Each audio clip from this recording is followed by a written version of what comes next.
What is up, grinders? Welcome to an MMA Crunch Time Before Lock here. I am your host, Mike Brown, aka H3 Buddha, here with my pal Blender HD Jordan. Cooper Jordan.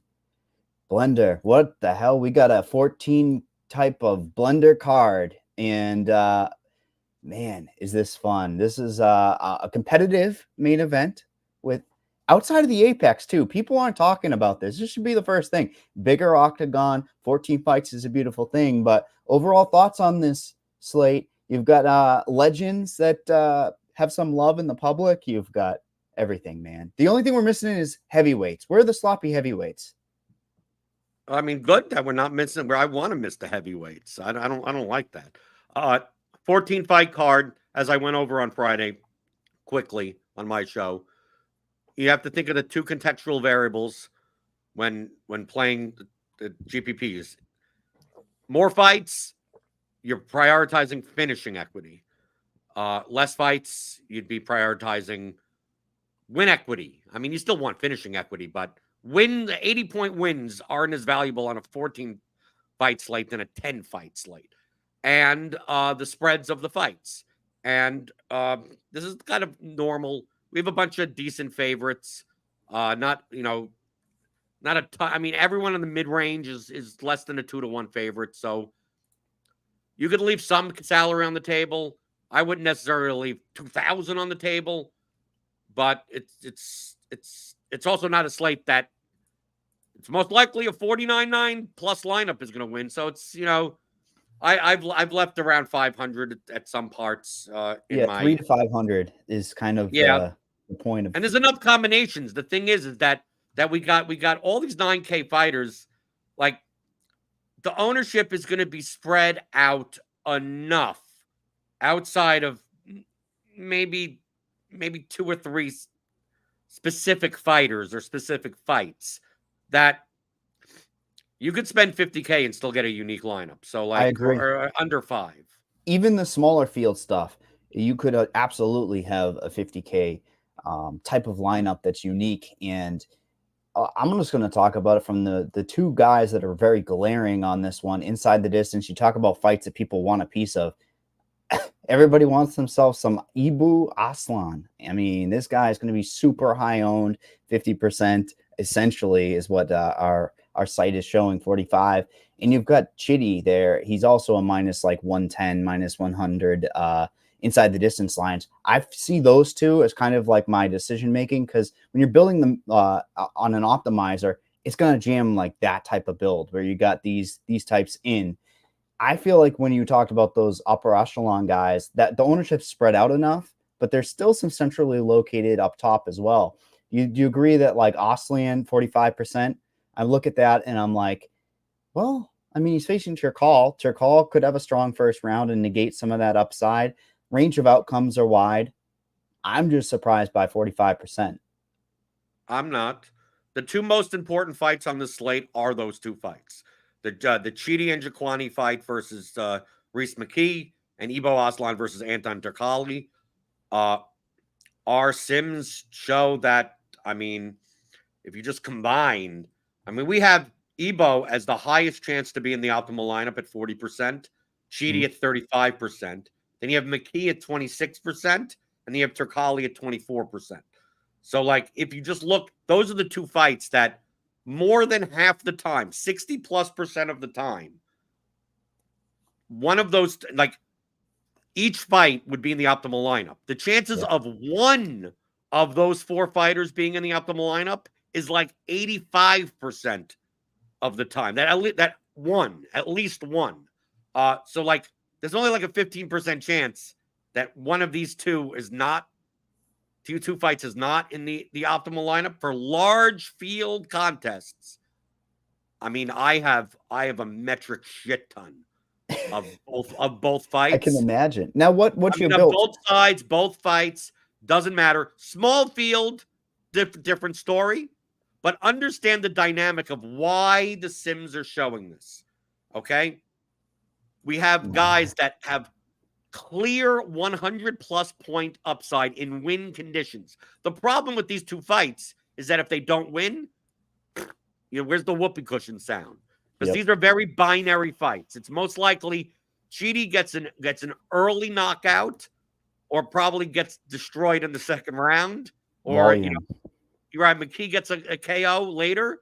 And the same thing can be said with Ibo Aslan versus Turkali. Ibo Aslan either round one or bust, and then adrenaline dump, and Turkali demolishes him in the second round. I thought the Pleasure Man would be your type of play, but just because of ownership sheer in that high action sure. fight. I have a ton of him leverage. Also. Yeah, the leverage. I have a ton of. I mean, the whole point is that at their prices is that Chidi is 8,600, Aslan is 8,300, McKee is 7,600, Takali is 7,900. 100 points at these prices, like the likelihood of it being optimal is just so high that these are the same types of win conditions that we see from the 9K fighters. The only difference between the 9K fighters and these mid-range is that the fights are closer. So someone scoring 100 points, we just don't know who. When we talk about Arce, Wofford, Silva, Ruzaboev, guys up there that have 60+% ITD lines, if someone scores 100 points, it's probably it's very, very, Blender, very likely take a peek at the screen, Blender. Take a peek at what TJ's lineups are. It's almost like you were talking before the show, which you weren't, but it shows how important those two fights are on the entire slate. Is that it doesn't mean that you have to play, but it doesn't mean you have to play one of each. But I mean, I would play one of the four. Definitely. And I think the next thing is there's a fight that's hidden right in this range. Hidden? Matthews. I think Matthews and Bazooka could be a damn war. And nobody... I'm bringing out the Mr. Burnsians too, Blender, because everybody wants to go to the Osland. Everyone wants to go to the Chidi fight. Dude, they're both like plus 270 inside the distance, which isn't great, but the finish is going to perhaps be there. They're all action fighters. They're all action fighters, at least at the very Well, they're action fighters, which means they're good for peripheral points. It's quite possible the winner of this fight at 8,400 and 7,800 could still score. I mean, 9,500. I mean, could be. I mean, I just like these thinking about the mid range, and we'll get to the main event. I think we should talk about that, of course, next, of course, because it's one of those mid range fights. Is that to me the mid range is very, very clear of what fights have upside and what fights don't. I know I love the women's MMA stuff, not these fights. The Godinez and the Gatto fights, I have very little of. Because in comparison, can Lupe Godinez at plus 440 inside the distance get a finish against Verna? Yeah, sure. Can Gatto get an armbar first round? Yeah, sure, I guess. But like the likelihood of like one of these, like Aslan, Chidi, even the Luke Buckley could. I mean, I don't know. Luke get a submission. I mean, like we want more ownership on that co-main event. Let's be honest. Like Buckley and Luke fits the mold of ownership going towards it because of the name value, and then they just kickbox for 3 rounds and nobody gets the knockout. Now you're playing with fire because the knockout could present itself. But I agree with you. We're very much on the same page. The only thing I will say, Godinez and Jordadoba has a better inside the distance line, and it's not even good, dude. It's like plus 350, and Godinez, you said plus 440. The only thing I'd look at is Godinez getting that top position if Jordadoba wants to play, pull guard, try to, submit you off a back. That's the only way. I mean, Lupe's too smart. I think this is more likely to be distance striking. At distance, right? And the same thing for Gatto, the Gatto Dudakova. That's gross. That's one of the grossest fights. Oh, it's so that fight is just, gross. No, I don't want any of that. But I mean, the thing about the Gatto Dudakova fight is that a round one armbar submission is absolutely in play on both sides. So like if it happens, that quick win bonus 47-second armbar, like they're optimal, but like to me, that's the path. That like you're fading that in order if you don't play these women, and then you have Blanchfield, Fiorot. Let's hit that. I think Erin Blanchfield's great. I think she ends up because she wins the title. I'm just not sure of her DFS upside in this specific matchup for two reasons. I'm not saying that she loses the fight, but Fiorot better stand up. I mean, Blanchfield's not a chump striking, so it's not like Mackenzie Dern. She needs takedowns or she's dead. She's so young, right? But the thing is that Fiorot is. I mean, it's women's MMA. Typical physicality typically matters, and I'm not sure that. Like, we've seen Blanchfield score 125 points when she's, a minus 350 favorite over, trash cans that are smaller than her or are the same size. But Fiorot looks like she's a weight class above. I think she's decent at takedown defense. I think she's decent at getting back up to the feet. 91% takedown defense for Fiorot.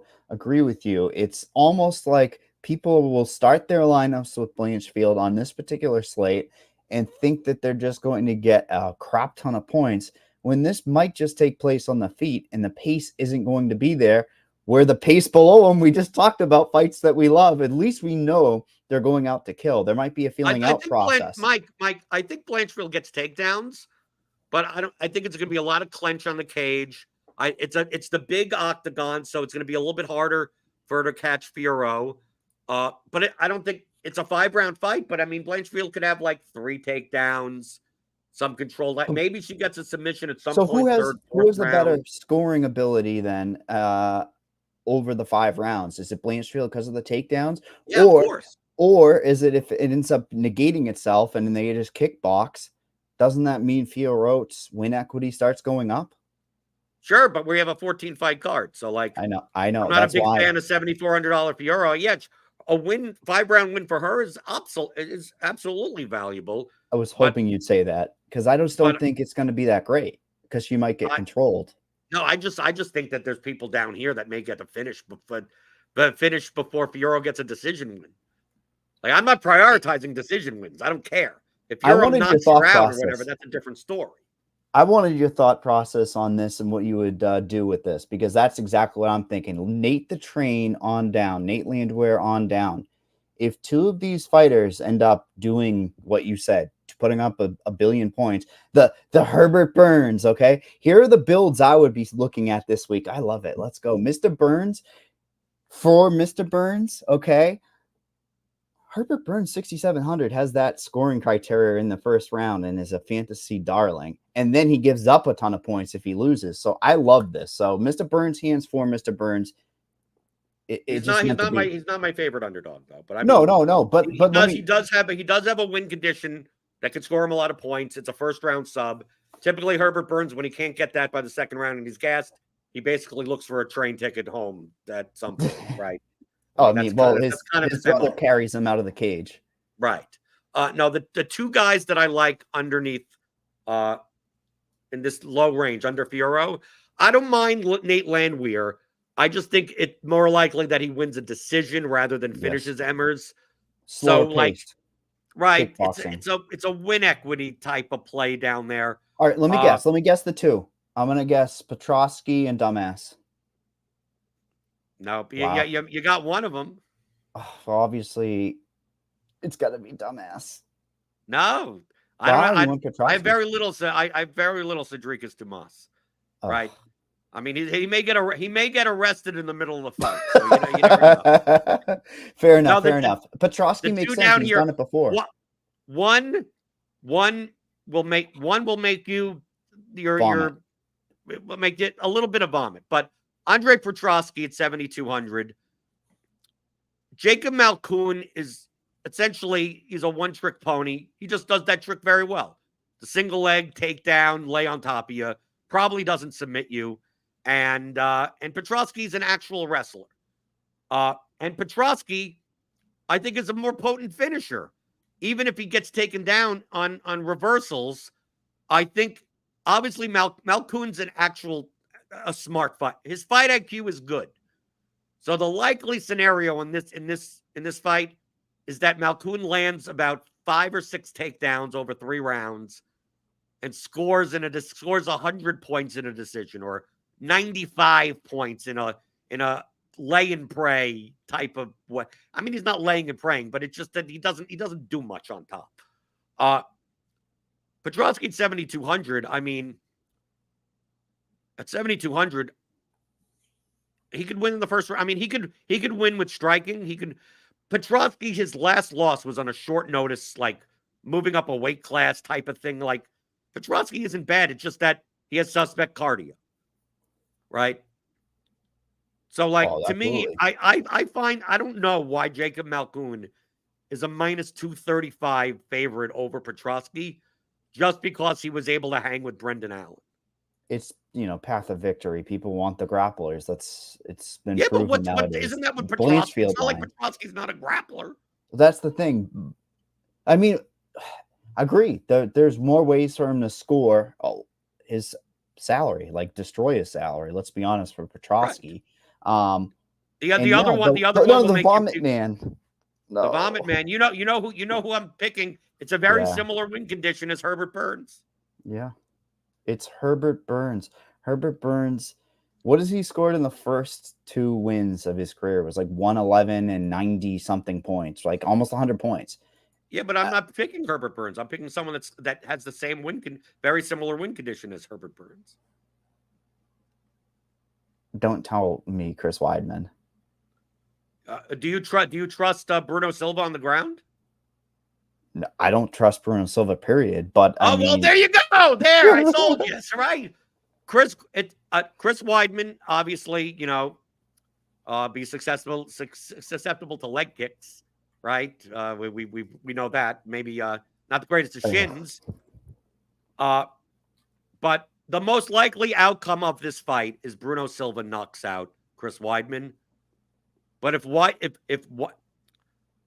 Weidman could actually get a takedown and survive getting it, why wouldn't he be the favorite? Also, Bruno Silva is a bit of one of those situations where he'll come forward for the scoring ability of his opponent. Like, Weidman would have to score. He would have to score extremely well at 6,900 if he gets a round 1 submission. Yeah, sure, give it to me. Yeah, why not? I don't hate it. I mean, Liam wrote him up. I mean, Liam has picked Weidman. They're not going to have Weidman. Both Weidman and Burns, by the way.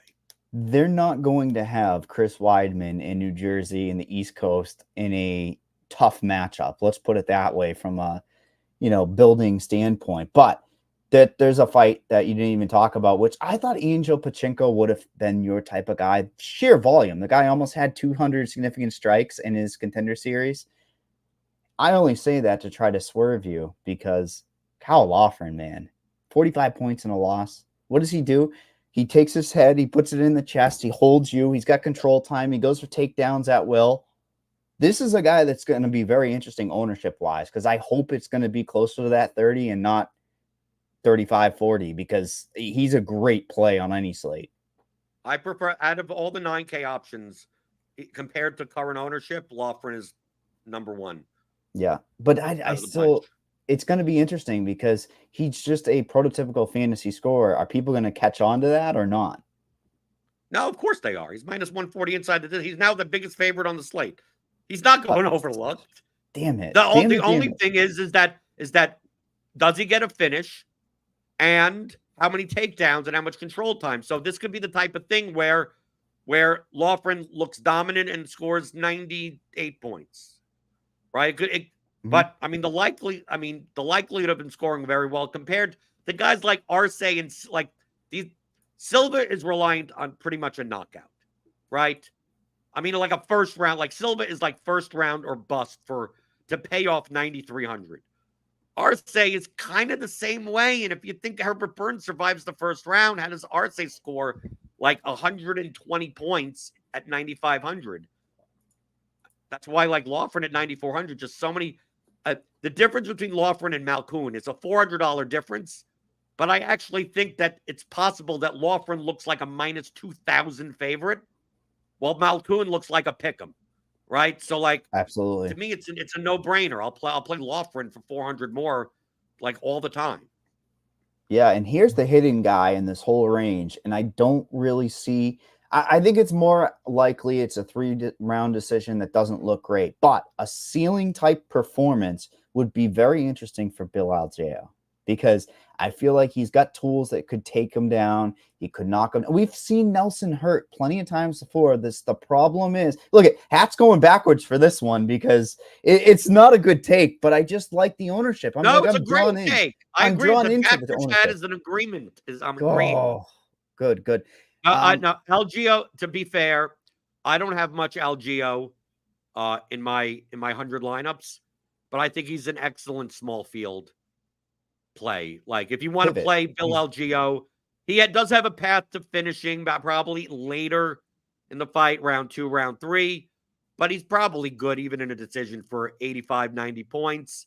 In a small field contest where you get 6 winners, he could be. He's a smart fighter too, so that's one of the problems. If you're too smart and you just kickbox at range against Kyle Nelson, it's not the best thing in the world. Again, you can't get behind Kyle Nelson. It's like this guy, slow paced. It's bad, but I mean, it kind of fits the Mr. Burns too because remember when Bill Algeo faced Burns? 107 points. I mean, pretty good.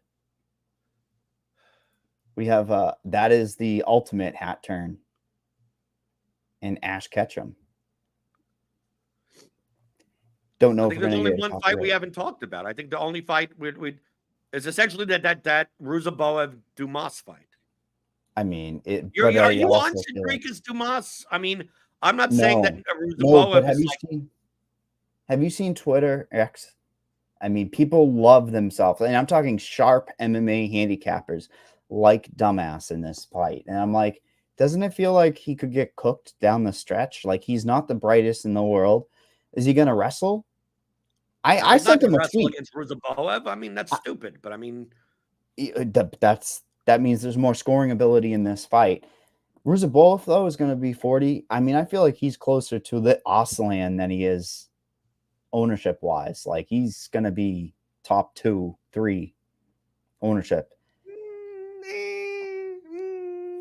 I mean, in this 9K range, he'll be the second. I think in the 9K range, he'll be the 3rd highest owned. I think it'll be Loughran 1, Malkoun 2, and Ruzaboev 3. But the difference between the two are not going to be that dramatic. And Silva and Arce are still both going to be mid to high 20s. So, like, you play whoever you like in this range that goes along with your lineup. I don't like dumbass, by the way. Just then I'll tell you why. Because we talked about the stronger plays. We talked about Burns. We talked about Weidman. We talked about you like Petrosky. I might like Landwehr a tiny bit more than Petrosky, just based on fight style. At least we know he's going to go for it and he won't get cooked on the mat. So my builds would look more crazy than I think anybody on this slate. I'd be taking 2 guys below 7,300 and grabbing them one of those pieces in the middle and then going up. Is that too crazy? As long as you're grabbing one of the 4 fighters between Chidi, Aslan, Turkali, and McKee. I mean, that's where I'm mixing and matching, and then hoping, praying one of them or 3. Actually, I'd be betting against them, so 3 of them bust, which is terrifying. Let's be honest. What are those are the fights that if you don't have in your lineup? Here's the question, Mike. Yep. I know we might primarily talk about GPPs. Mm-hmm. For your cash lineup. Oh. Now, obviously, in your cash lineup, you're going to play Blanchfield and Fiorot, right? Just going to stack the 5-round main event that's probably going to go the distance. Easy. That's no problem. I think Loughran is easy. You plug him in. Then what? Then what do you do? Do you play Malkoun? And then what do you do in the typically in cash games, you're trying to secure like either 5 wins or 4 wins, and then 2 of them are like really big wins.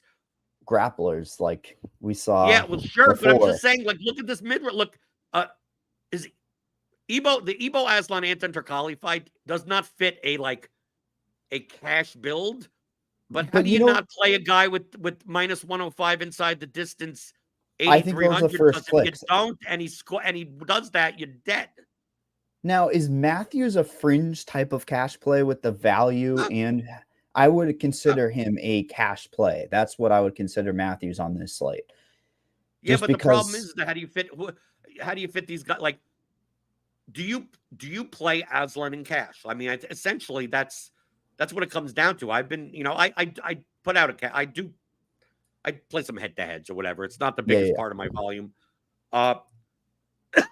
It's a tricky cash slate for sure. Like I don't play cash either. It's like MMA wise, I feel like I'd rather play for first personally, but that's just my style. Right. And I But I agree. mean, It's some grabbing of these middle range. contests, dude, There's some just of these dead cash range. contests are so soft that I just have to. And I do a lineup and then I take in all the overlay right before. That's the main reason Yeah, why I do it. Right, I of do it, and course. then it's 2 minutes before lock, and there's a bunch of 8 out of 23 double ups. Okay, here, give it to me. Yeah, no, I don't hate that at all. What about you said you don't like the women's fights? What's one? What's what if you had one bold take, what is the one fighter you think could get there? Because I don't love Out of the women, Loopy. Yeah, out of the women. Not including the 5-round main event. Sorry. My bad. The 2 3-rounders. I mean, I just think if I had to choose, it would be one of the underdogs. surely just based upon the salary, see, because I just feel like Yeah, Loopy, if she gets top position and volume, she's the not. problem Why would you do that against Verna? Like that's just dumb. it, I mean, I think Gatto has a she's better chance of scoring a lot of points than Loopy because what's Verna Jandaroba's win conditions? It's a submission. So time like bar, but right. So triangle, something off dude, a Verna bat. on her feet in the third round is a punching bag. Like Punching bags are good why for would fantasy. Godinez do that? It just feels like if Godinez keeps it standing, she wins, and that's the end of the game. Like why not just keep it standing? You win. You're done. Right. Easy. Yep.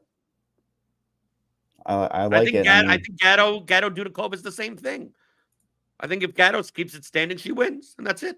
And you're done. they're bathroom fights.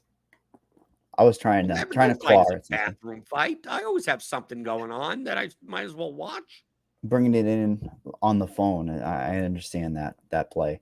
Now, definitely a tricky slate on this one. Next week, though, we end up having a rematch, 13 fights. Sorry, Blender. It's Brendan Allen versus Chris Curtis. Curtis somewhat late notice into that main event spot. Not a great slate. We go back to the normal, low level. At least this one, we have some fun back and forth fights, some upside, but we're gearing up for 300, baby. What are we going to do for 300? 200K, 300K, right? To first place. UFC 300 is going to be the true test for DFS, the 3 5-round fights. What do you think? Oh, there are going to be 3 5-round fights? Oh, yeah. There's a BMF belt. Is the BMF one is a 5-rounder? It's a 5-rounder. Oh, okay. So that's going to be. That's going to be. We've never had a slate with 3 5-round fights, right? Oh no, we definitely have. Even as far back as UFC 205, but yeah, definitely we have. I know, but okay. Well, it did exist at the UFC 205 live final. There was 3 5-round fights, the three title fights, and also wasn't there one? I believe. What was there one, Mike? There was one where I think it was Adesanya. And then it was Jan Sterling, and then it was also the Weili fight. Like I remember. I know there was one. You want to fight? That was the one. So basically, they would stack those New York cards with 3 title fights in order to kind of highlight it in November. That was kind of their thing. But obviously, they have UFC 300, so that's what we're gearing up for. Let's get some tickets for that contest. Get that contest filled. And listen, MMA is growing. The contests are filling early. Make sure you reserve those entries early and often. We will see you guys next week for another UFC Apex next week. Boo.